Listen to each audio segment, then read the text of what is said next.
Hello. तो भाई ये आज होने वाला है निफ्टी बैंक का एनालिसिस। टॉप डाउन अप्रोच करेंगे। तो सबसे पहले स्टार्ट करते हैं हायर टाइम फ्रेम से। हायर टाइम फ्रेम मिनिमम अपन को ईयरली या फिर हाफ ईयरली से स्टार्ट करना है, ठीक है। तो अपन हाफ ईयरली में देखते हैं तो अपन को कोई अच्छा जोन यहाँ पे नहीं दिख रहा है, ठीक है। तो अपन क्या करेंगे, क्वार्टरली पे चलेंगे। क्वार्टरली में अपन को एक प्रॉपर यहाँ पे एक अच्छा जोन दिख रहा है, कहाँ पे, यहाँ पे, जिसमें क्या है कि ये वाली जो रेड कैंडल है उसको बेस मान लेंगे, इसको लेग इन और इसको लेग आउट। तो यहाँ से यहाँ तक मार्किंग कर लो, क्वार्टरली डिमांड जोन मार्क भी कर लिया, ठीक है। अब उसके बाद में आप ध्यान से देखोगे तो करंटली जो प्राइस है वो कहीं ना कहीं यहीं से रिएक्ट हो रही है। तो बेसिकली क्वार्टरली डिमांड जोन से ही प्राइस रिएक्ट हो रही है। अब इसको और प्रिसाइजली देखना है तो अपन चलेंगे कहाँ पे, मंथली टाइम फ्रेम में। मंथली टाइम फ्रेम में आप देखोगे तो आपको क्या समझ आएगा कि मंथली टाइम फ्रेम में जो करंट मार्केट प्राइस है वो बेसिकली अभी किसी प्रॉपर मंथली के डिमांड जोन से तो नहीं चल रही है। बेसिकली मंथली का अपन को एक प्रॉपर डिमांड जोन नहीं दिख रहा है। उससे पहले का प्राइस एक्शन आप देखोगे तो यहाँ पे कहीं ना कहीं दो बेस कैंडल वाला एक DBR पैटर्न था, ड्रॉप बेस बेस रैली। तो इस पैटर्न से एक बेसिकली जब एंट्री मिलती है तो यहाँ से एक प्राइस में अप मूव आता है। तो बेसिकली ये वाला मंथली डिमांड जोन जो है वो चल चुका है, टेस्टेड है। तो इस वाले को यहीं तक रखेंगे, इससे आगे मार्क नहीं करेंगे क्योंकि ये टेस्टेड है। अब देखो ध्यान से कि जब यहाँ से प्राइस ऊपर जाती है तो वो यहाँ पे कंसोलिडेशन होता है, ऑल टाइम हाई लगाती है। उसके बाद में ये क्वार्टरली का एक डिमांड जोन बनता है, ठीक, सॉरी सप्लाई जोन बनता है। उसके बाद में प्राइस नीचे आती है और जब नीचे आ रही है तो अपने पास ये क्वार्टरली का एक डिमांड जोन है, ये वाला। बट इसमें कोई मंथली का जोन नहीं है एक प्रिसाइज। तो अपन क्या करेंगे ऐसे केस में अपन वेट करेंगे कन्फर्मेशन का। और वो कन्फर्मेशन क्या होता है वो अपन आने वाले क्लासेस में पढ़ने वाले हैं। जो भी लोग नए हैं उनको मैं बता दूं कि इस चैनल पे चल रही है 100 days journey to become a profitable trader in 2025। तो इस 100 डेज जर्नी को जिसने फॉलो नहीं किया है वो जाके प्लेलिस्ट चेकआउट करो। ऑलरेडी 19 डेज हो चुके हैं उसमें, ठीक है। तो जो लोग भी लेट हो गए हैं वो जल्दी से कवर अप करके ऐड हो सकते हो जर्नी में। तो अपन कंटिन्यू करते हैं। तो ये मंथली टाइम फ्रेम पे अपन को इतना ही समझ आ रहा है कि यहाँ से प्राइस चली है, फिर वापस से क्वार्टरली में एंट्री ली है और क्वार्टरली में एंट्री लेने के बाद प्राइस अभी करंटली ऊपर जा रही है। अब ऊपर की तरफ देखोगे तो यहाँ पे मंथली टाइम फ्रेम में आपको कोई अच्छा जोन नहीं दिखेगा, बट क्वार्टरली में ऑलरेडी एक जोन बन चुका है। उसके बाद में अपन चलते हैं वीकली टाइम फ्रेम में। वीकली में देखोगे तो वीकली में आपको क्या समझ आ रहा है, वीकली में समझ आ रहा है कि करंटली जो प्राइस है वो जब क्वार्टरली में एंट्री लेती है तो बेसिकली यहाँ पे वीकली में कोई अच्छा एग्जीक्यूशन नहीं है जहाँ से प्राइस ने अभी अप मूव दिया है। तो अपन यही मान के चलेंगे कि क्वार्टरली में प्राइस हिट होती है और यहाँ से अपन कंफर्मेशन एंट्री प्लान करेंगे। अब एग्जैक्टली कंफर्मेशन एंट्री के बारे में अभी डिस्कस नहीं कर सकता हूँ क्योंकि बहुत बड़ा टॉपिक है।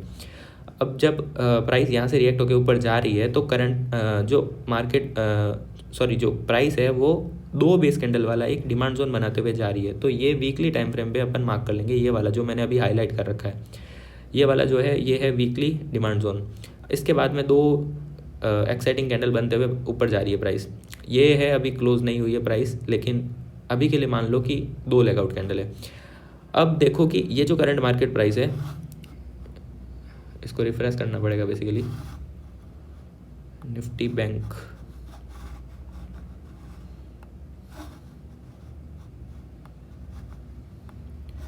हाँ, तो अपन कहाँ थे बेसिकली, जो करंट मार्केट प्राइस है उसके ऊपर आप देखोगे तो यहाँ पे दो बेस कैंडल वाला एक DBD पैटर्न दिख रहा है, ड्रॉप बेस बेस और ड्रॉप। तो इस पैटर्न को अपन ने मार्क करके यहाँ पे लिख दिया weekly supply zone with WEMA support. Basically weekly EMA का इसको सपोर्ट है। ये जो पिंक लाइन आप देख रहे हो ना डॉटेड, ये जो है वो है वीकली EMA। और वीकली EMA क्या होता है और बाकी सारे EMA क्या होते हैं वो सारे अपन पढ़ने वाले हैं 100 डे सीरीज़ में। तो अभी के लिए जस्ट इन सब चीज़ों को इग्नोर करो जो सारी चीज़ें अभी तक नहीं पढ़ी है, ठीक है। और उसके ऊपर जाओगे तो आपको यहाँ पे वीकली का एक और अच्छा जोन दिख रहा है जो मैंने अभी हाईलाइट किया है, ठीक है। इतना हो गया वीकली के, यहाँ पे दो अपन को सप्लाई जोन दिख गए बेसिकली। अब देखते हैं अपन डेली पे। तो डेली पे आपको एक प्रॉपर सब चीज़ समझ आएगी कि एग्जैक्टली कैसे क्या चल रहा है प्राइस। सबसे पहले जब प्राइस क्वार्टरली में एंट्री लेती है तो क्या होता है कि थोड़ा अप मूव देती है, ठीक है। इस वाली सप्लाई से रिएक्ट होकर प्राइस नीचे आती है, प्रॉपर एंट्री लेती है, फिर और नीचे आती है। जब नीचे आ रही है प्राइस तो वो वापस इस वाली बेस कैंडल, यानी कि ये भी एक काइंड ऑफ डेली पे डिमांड जोन है, इसको प्रॉपर रेस्पेक्ट करने के बाद प्रॉपर नीचे आती है पूरा डीप, और उसके बाद में प्रॉपर अप मूव देती है। अब जब अप मूव दे रही है ना प्राइस, तो यहाँ पे जो भी सप्लाई है छोटा मोटा उसको पूरा ब्रीच करके जा रही है, और यहाँ पे कुछ भी सप्लाई होगा उसको भी ब्रीच कर दिया है, ठीक है। ब्रीच कर दिया बट क्लोजिंग नहीं दिया है। अब क्लोजिंग का वेट करेंगे अपन कंफर्मेशन के लिए। अब ये जो रेड कैंडल देख रहे हो ना, इसने भी क्लोजिंग नहीं दिया है, नीचे आई है। अब यहाँ ये वाली ग्रीन कैंडल देखोगे ना, तो ये प्रॉपर यहाँ पे जो भी सप्लाई है उसको ब्रीच कर दिया है, ये वाला ब्रीच करके इसके ऊपर क्लोजिंग दे दिया है। तो ये एक कन्फर्मेशन होता है, ठीक है। आफ्टर दैट बेस और अब प्राइस नीचे आ रही है। अब प्राइस जब नीचे आ रही है ना, तो ये वाला एक डेली टाइम फ्रेम पे एक एग्रेसिव डिमांड जोन है, ठीक है। तो इसको कब प्ले करना है, कब प्ले नहीं करना है, वो at the end upon plan of action में बात करेंगे। ये एक डिमांड जोन हो गया डेली टाइम फ्रेम पे। उसके नीचे आप देखोगे तो डिमांड जोन अपन को एक ये और मिलेगा, ये वाला, ये डेली डिमांड जोन 2 है। जो ये सेकंड डेली डिमांड जोन है, उसको वीकली, क्वार्टरली और EMA का भी सपोर्ट है। तो इतनी सारी चीज़ें सपोर्ट में है ना, तो ये बहुत ज़्यादा स्ट्रॉन्ग जोन है।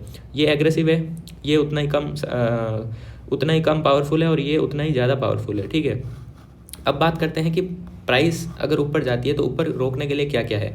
सबसे पहले तो आता है weekly supply zone. Weekly supply zone में अपन डेली में अगर कुछ देखें तो एग्जीक्यूशन डेली का तो कुछ अच्छा एग्जीक्यूशन नहीं दिख रहा है नैरो रेंज में।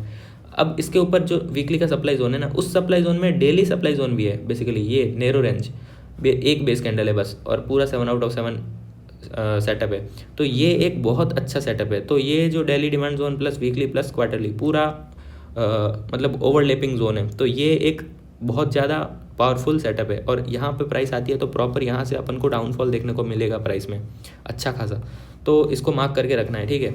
अब बात करते हैं करंट मार्केट प्राइस पे प्राइस के प्लान ऑफ एक्शन की। अपना प्लान ऑफ एक्शन क्या रहने वाला है नेक्स्ट कुछ दिनों के लिए। तो सबसे पहले ये समझो कि अगर प्राइस ऊपर जाके सप्लाई जोन को हिट करके नीचे आती है तो अपना प्लान ऑफ एक्शन अलग रहेगा, और अगर प्राइस डायरेक्ट यहीं से नीचे आती है तो अपना प्लान ऑफ एक्शन अलग रहेगा। तो पहले समझते हैं सिचुएशन 1 में क्या करेंगे।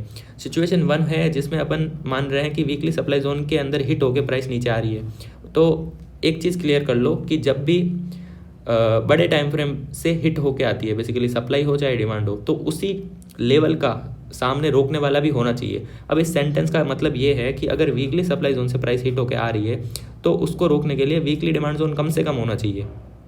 कम से कम बोलने का मतलब ये है कि अगर वीकली डिमांड जोन से हायर टाइम फ्रेम का डिमांड जोन है तो कोई दिक्कत है ही नहीं, बट उससे छोटे टाइम फ्रेम का डिमांड जोन नहीं चलेगा। जैसे यहाँ पे आप देखोगे तो डेली टाइम फ्रेम का डिमांड जोन है। तो अगर वीकली सप्लाई जोन को हिट होकर प्राइस आ रही है तो आप डेली टाइम फ्रेम के डिमांड जोन पे ट्रेड लेना प्रीफर नहीं करना चाहिए बेसिकली, क्योंकि डेली टाइम फ्रेम का जो जोन है वो वीकली के कंपेयर में वीक होता है। ये अपन ने पढ़ लिया है अच्छे से कि कौन से टाइम फ्रेम का जो जोन होता है वो पावरफुल होता है और कौन सा वीक होता है, ठीक है। तो अपन जब प्राइस वीकली सप्लाई जोन से हिट होके आती है तो अपन कंजर्वेटिव प्लान करेंगे, इस पे ट्रेड लेना प्रीफर नहीं करेंगे। अपन वेट करेंगे कि इस वाले जो डीप ओवरलैपिंग कंप्लीटली उस वाले जोन तक प्राइस आए, क्योंकि यहाँ पे अपन को quarterly plus weekly plus daily plus EMA सब चीज़ का सपोर्ट है। तो यहाँ पे प्रॉपर ट्रेड अगर मिलती है तो लेंगे, ठीक है। अब बात करते हैं अगर प्राइस डायरेक्टली नीचे आती है विदाउट सप्लाई को टच किए तो अपना प्लान ऑफ एक्शन अलग रहेगा, एग्रेसिव रहेगा थोड़ा। क्यों? क्योंकि सप्लाई से हिट होकर नहीं आ रही है, डायरेक्टली आ रही है। तो अपन प्रॉपर इस वाले डेली डिमांड जोन को भी कंसिडर करेंगे। और अपन अगर 75 और 125 मिनट के टाइम फ्रेम पे अच्छा एग्जीक्यूशन मिलता है तो इस पर भी DIT प्लान कर सकते हैं। क्योंकि WIT क्यों नहीं होगी, क्योंकि यहाँ पे वीकली का तो लोकेशन है ही नहीं, तो DIT प्लान कर सकते हैं। अब यहाँ पे WIT प्लान हो सकती है ईजिली, तो यहाँ पे WIT प्लान करेंगे इन केस अगर प्राइस यहाँ पे आती है। दैट्स इट, ये अपना कुछ दिनों के लिए होने वाला है। अब लास्टली एक चीज़ क्लियर कर लूँ कि ये निफ्टी बैंक है, ये इंडेक्स है, तो इसमें अपन डायरेक्टली ट्रेड नहीं ले पाएंगे। यहाँ पे जितने भी डिमांड जोन और सप्लाई जोन की मैं बात कर रहा हूँ ना, तो उसका सिग्निफिकेंस क्या है वो समझो। जब भी डिमांड जोन या फिर सप्लाई जोन में प्राइस जाती है तो उसी टाइम पे अगर जो बैंकिंग स्टॉक्स है, highly weighted banking stocks, HDFC हो गया, तो एक्सिस बैंक हो गया, तो ये सारे जो स्टॉक्स है ना, इसमें जो भी ट्रेड्स मिल रही होगी उसमें अपन को देखना है कि सेम टाइम पे अगर सेक्टर भी डिमांड जोन में है और स्टॉक्स भी डिमांड जोन में है तो सेक्टर का सपोर्ट मिलेगा बेसिकली ट्रेड में। तो वो सेक्टर सपोर्ट के लिए ही इंडेक्स का एनालिसिस करना ज़रूरी है, ठीक है। तो अब इंडेक्स का एनालिसिस हो गया है, उसके बाद में अपन HDFC का जो कि हाईली वेटेड स्टॉक है, निफ्टी का भी और निफ्टी बैंक का भी, उसका एनालिसिस करने वाले हैं नेक्स्ट वीडियो में। तो मिलेंगे नेक्स्ट वीडियो में। लास्टली कमेंट सेक्शन में ज़रूर बताना कि ये जो प्राइस एक्शन का वीडियो है ये हेल्पफुल है कि नहीं है, या फिर इसमें कुछ और मॉडिफिकेशन करना चाहिए, ठीक है। एंड लास्टली भाई, जो लोग भी चार्ट पे प्रैक्टिस नहीं कर रहे हैं उनको मैं बता दूं कि चार्ट पे प्रैक्टिस करना ही एक बेसिकली जब तक प्रैक्टिकली नहीं करोगे तब तक फील नहीं आएगी, और तब तक कोई मतलब नहीं है कितना भी थ्योरी पढ़ लो, ठीक है। तो ये बहुत ज़रूरी चीज़ है। और जो भी चीज़ें समझ नहीं आ रही है तो व्हाट्सअप कम्युनिटी में पूछो, व्हाट्सअप कम्युनिटी का लिंक बेसिकली डिस्क्रिप्शन में मिल जाएगा, ठीक है। वहाँ से जाके ज्वाइन करो, और टेलीग्राम चैनल भी ज्वाइन कर लेना। उसमें ये जो चार्ट एनालिसिस है वो ऑलरेडी पहले अपलोड हो जाता है, वीडियो बाद में आती है, ठीक है। तो मिलेंगे नेक्स्ट वीडियो में HDFC के साथ।